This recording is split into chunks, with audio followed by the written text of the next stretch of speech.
Hello, my name's Alex. This is day 26 of the 30-day challenge where I'm learning to speak better English, build my camera confidence, as well as my mind-mouth connection. So exactly 3 weeks ago, I made a video about what I was feeling because I was unexpectedly laid off from a job that I spent the last 7.5 years at.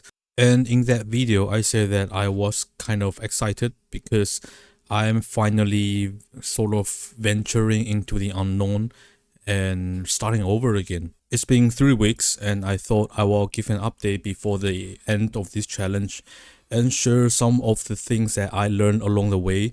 Hopefully, it can help somebody who is, going through a similar situation as I am.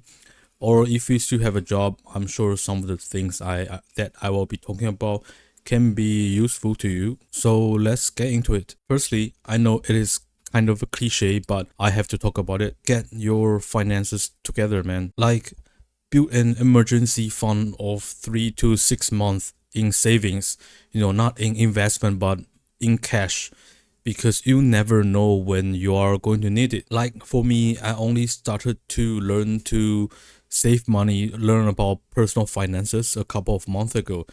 And when I received the news that I was being laid off, I only had about a month worth of living expenses saved in my account. Now, I don't plan to go back to work anytime soon because I want to focus on my business school studies as well as trying out content creation for until at least the end of the year. So my 1 month of savings plus the severance that I will be getting at the start of October will probably last me until the end of the year. Having that emergency fund of 3 to 6 months of runway saved up, it is going to make your life so much easier. And also, I'm starting to feel a little bit of stress because I will be living off of my severance package, but I haven't gotten that severance package yet. Like my company typically follow the labor law to the T, and historically my bosses were very nice to the employees. And so I'm 90% certain that I will get that severance package. But when you put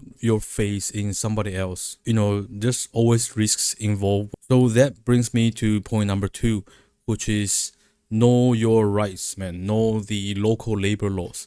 I think this varies country by country, and if you live in the United States, I think it also, varies state by state. So like in the past, I never really pay attention to the labor law of my country because my bosses, my managers are pretty nice people, and they always pay me on time and give me that overtime pay. However, like the job market is pretty bad right now.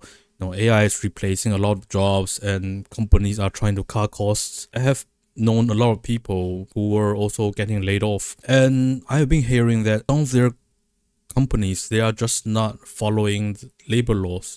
They're getting laid off without a correct severance package or no severance package at all, or unused vacations and overtimes were not paid. Yeah, I guess most companies have HR person who's going to explain the situation to you, but it is your rights. So don't rely on the HR manager to tell you what your rights are. And the internet, the AI is so convenient nowadays.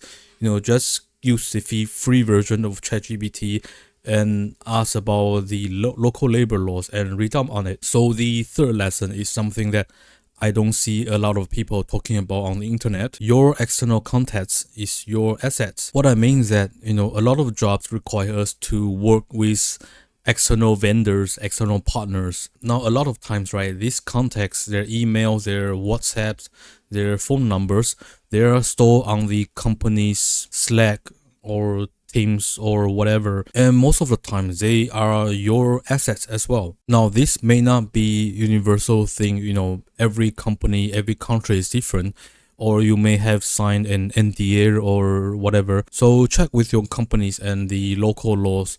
But a lot of times, we can actually bring that context along with us. I'm not saying that, it's a customer of yours and you are jumping to another company and bring that customer with you to the new company. What I'm saying is that your network is your net worth. Like if you had a pretty good relationship with the vendors or clients that you work with, they may offer you a job or refer you to other companies that they partner with. So don't lose those contacts. Point number 4, getting laid off is not a stigma anymore. This is something that a friend of mine who worked in HR shared with me. You know, in the past, like the late 90s or the early 2000s, being laid off, it was something the company frowned upon. It is something the companies or HR viewed as negative. But that is no longer the case. You know, with today's economy, being laid off, companies mass firing people, it is very common. And recruiters or HR has gotten so used to it that being laid off it's just something that they see as neutral. So it is okay to just put it on your resume or your LinkedIn profile. And I mean, if you put it on LinkedIn, it may even spark empathy and people are going to start helping you to find a new job. So man, don't let being laid off define your net worth. And my last point is mostly for people who still have a job or who are not Gen Z, I guess. If you have a dream, just don't wait, just start now. That someday side hustle, like you want to start a consulting service, you want to start freelancing, you want to start content creation or writing a book or whatever you are curious about, whatever your dreams are, just start today. Like I had wrestled with the idea of start content creation for so long. And if I had started this YouTube channel a year ago, I would have been at a very different place by now. So if you still have a job, just start building that side hustle, that dreams of yours. If you have been recently laid off like me, use this period as a reset button. Build something that you are proud of and that gives you freedom. And that's it for today's video.